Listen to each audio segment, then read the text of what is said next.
నేను పదే పదే చెప్తున్నాను. అది చెప్పినప్పుడు మొలకల చెరువు వచ్చిన సంఘటన ఫస్ట్ బయట పెట్టింది మా వాళ్ళు లీడ్ తీసుకొని చేశారు. కానీ మూలాలకు పోతే కొన్ని షాకింగ్ వార్తలు కూడా వస్తున్నాయి. ఆ షాకింగ్ వార్తలు ఇప్పుడే నేను చెప్పను మీకు. ఇవన్నీ వాస్తవాలు బయట రావాలి. దీన్ని అంత ఈజీగా వదిలిపెట్టను. ఇవి చూసిన తర్వాత నాకు అనిపించింది, దీన్ని ఒక సిట్ వేసి టోటల్గా ప్రక్షాళన చేయడానికి ముందుకు పోవాల్సిన అవసరం ఉంది. అందుకే GVG Ashok Kumar IPS IGP Eluru range,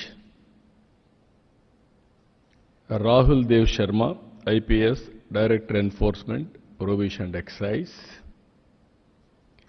K Chakravarthi IPS SP CID, Mallika Garg IPS ఇప్పుడు టెక్నికల్ మెంబర్గా ఉంది, అదే మరి ఆర్టీజీఎస్ కూడా పనిచేస్తుంది ఆవిడ్ని. వీళ్ళ నలుగురిని ఎక్సైజ్ డిపార్ట్మెంట్లో ఇంకొకరిని తీసుకొని, అనుభవం ఉండే సబ్జెక్ట్ ఎక్స్పర్ట్ని ఒకరు తీసుకొని, వీళ్ళందరూ కలిసి ఏం జరిగిందో మొత్తం ప్రక్షాళన చేసే దిశగా, తిరిగి ఎలాంటి నేరాలు చేయాలంటే వణుకు పుట్టేట్టుగా చేస్తాం. వీళ్ళు ఆఫ్రికాలో కొన్ని నేర్చుకున్నారు. మూలాలు అక్కడి నుంచి స్టార్ట్ అవుతున్నాయి.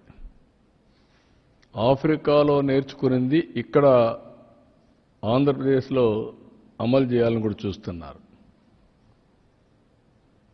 అది ఇక్కడ సాగదు. దీనికి కూడా రాజకీయ ముసుగు ఒడిదొడుక్కున్నారు. ఆ రాజకీయ ముసుగు దొడుక్కొని ఇలాంటి తప్పుడు పనులన్నీ చేసే పరిస్థితికి వచ్చారు. అందుకే నేను వార్నింగ్ ఇస్తున్నా, హెచ్చరిస్తున్నా, ఎలాంటి రాజీ ఉండదు. ఎవరైనా సరే టోటల్ ప్రక్షాళన చేయడం తప్ప ఇంకొకటి ఉండదని ప్రతి ఒక్కరికి హెచ్చరిస్తున్నా. ఈ రోజటి నుంచి దీనికి టెక్నాలజీ కూడా జోడిస్తున్నాం. ఇంతవరకు టెక్నాలజీ జోడించాం చాలా డిపార్ట్మెంట్లో. ఈ డిపార్ట్మెంట్లో ఇంకా పగడ్బందీగా చేయాల్సిన అవసరం ఉంది. అందుకే ఏపీ ఎక్సైజ్ సురక్ష యాప్, ఈ యాప్ని మీరు చూస్తే తొందరగా తీసుకొచ్చాం. దీంట్లో వినియోగదారుడు, విక్రయదారుడు అంటే షాప్ ఎవరైతే అమ్ముతారో అతను, అదే మాదిరిగా కన్జ్యూమర్ ఎవరైతే కొంటారో అతను, వాళ్ళిద్దరూ కూడా ఈ క్వాలిటీ చెక్ చేసే అవకాశం ఉంటుంది. అందులో నకిలీ మద్యం బాటిల్ని కనుక్కోవడానికి వీలుగా యాప్ డిజైన్ చేశాం. ఒక స్కానింగ్ చేయడం, వెరిఫై చేయడం, అక్కడి నుంచి హోలోగ్రామ్ ఉంటుంది, అందులో క్లియర్గా క్యూఆర్ కోడ్ కూడా ఉంటుంది, చూపించి డెమాన్స్ట్రేట్ చేస్తాం. అది స్కానింగ్ చేస్తే అక్కడి నుంచి నేరుగా batch number, brand name, ML size, MRP, ఎక్కడ తయారైంది, ఎప్పుడు తయారైంది, manufacture details, depot location, vendor location అన్నీ వచ్చేస్తాయి. దాన్ని చూసుకున్న తర్వాత ఇది నకిలీనా లేదా అని చూసుకొని వినియోగదారుడు కన్జ్యూమ్ చేసే పరిస్థితికి వస్తుంది. అదే సమయంలో నకిలీదారుడు కూడా ఎవరైనా వీళ్ళు వినియోగించే వాళ్ళు కూడా గుర్తుపెట్టుకోవాల్సింది, ఈ యాప్ని ఒకసారి స్కాన్ చేసిన తర్వాత అందులో వచ్చే డీటెయిల్స్ చూసుకున్నాక ఆ బాటిల్ పైన ఉండే డీటెయిల్స్ ఒకసారి చెక్ చేసుకుంటే సరిపోతుంది. ప్రికాషన్ కింద బాటిల్ పైన డీటెయిల్స్ ఉంటాయి, యాప్లో క్లౌడ్లో డేటా ఉంటుంది, ఆ డేటా దీనికి ఇంటిగ్రేట్ అవుతుంది. ఒక బాటిల్ ఒకేసారి వస్తుంది మ్యానుఫ్యాక్చరింగ్, ఆ మ్యానుఫ్యాక్చరింగ్ అయిన తర్వాత నేరుగా వినియోగదారుడు చెక్ చేసుకుంటే చాలా క్లియర్గా ఉంటుంది. తెలుగు, ఇంగ్లీష్ 2 భాషల్లో వివరాలు ఉంటాయి. ఇక్కడ ఇద్దరికీ పెట్టాం. మద్యం బాటిల్లో రిటైల్ షాప్ కూడా ఒకసారి స్కాన్ చేసి అమ్మాల. అంటే ఒకసారి షాప్ అతను అమ్మితే నువ్వు అమ్మేశావని లెక్క. అదే సమయంలో వినియోగదారుడు ఒకసారి తీసుకున్న తర్వాత టెస్ట్ చేసుకోవాలంటే టెస్ట్ చేసుకోవచ్చు. టెస్ట్ చేసుకున్న తర్వాత ఈ డీటెయిల్స్ అన్నీ వస్తాయి. అప్పుడు సేఫ్గా తాగే పరిస్థితి వస్తుంది.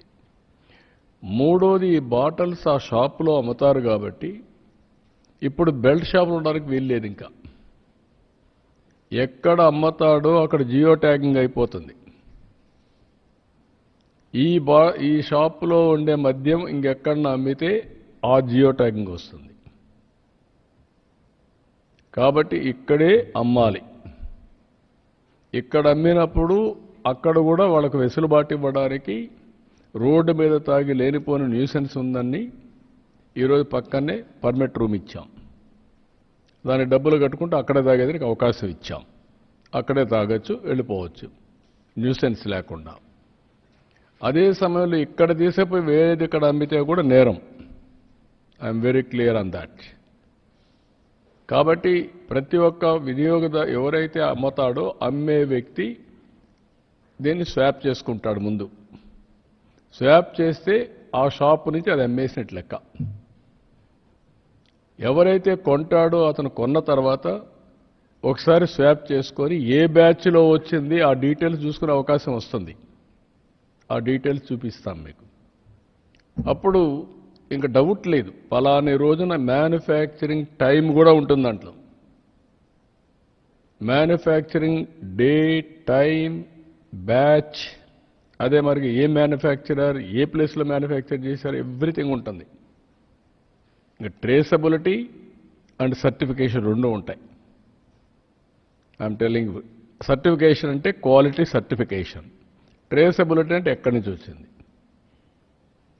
ఇది ఇక్కడ అమ్మకుండా వేరేది ఇక్కడ అమ్మితే నువ్వు ఎందుకు అమ్మావు, నువ్వు అమ్మాల్సింది ఆ షాపులో, అది కూడా జియో ట్యాగింగ్ ఉంటుంది. ఎక్కడ అమ్మావో అక్కడి నుంచి. ఇప్పుడు పెన్షన్లు ఇస్తున్నాం. మార్నింగ్ నాకు తెలిసిపోతుంది ఎక్కడి నుంచి అమ్మాడు, ఎక్కడిచ్చాడు.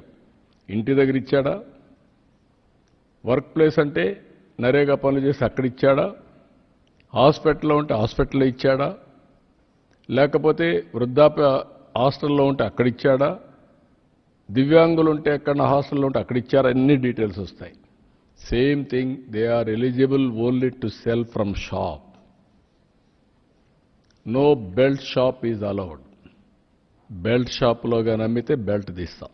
I'm very clear. అందుకే ఈ యాప్ ఉపయోగపడుతుంది. అది అయిన తర్వాత ఎవరైతే వినియోగదారుడు ఉన్నాడో మీరు టెస్ట్ చేసుకోండి.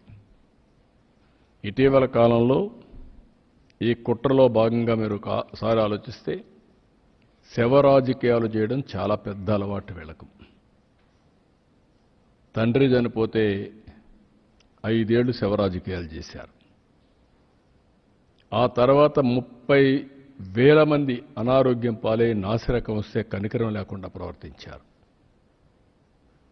జంగారెడ్డిగూడెంలో 27 మంది చనిపోతే ఎంక్వైరీ చేయాల, టెస్ట్ చేయాల, పోస్ట్ మార్టం చేయాల. అంటే ఒక బాధ్యతారాహిత్యంగా చేసి దాన్ని కూడా శవరాజకీయాలు చేసే పరిస్థితికి వచ్చారు. ఇప్పుడు ఇది జరిగితే ఎక్కడెక్కడ చనిపోయినట్టన్ని ట్యాగ్ చేసి ఆ బ్లూ మీడియా, సోషల్ మీడియాలో పెట్టి దీనివల్ల చనిపోయారని, కరోనా దీన్ని కూడా పెట్టే పరిస్థితికి వచ్చేసారు.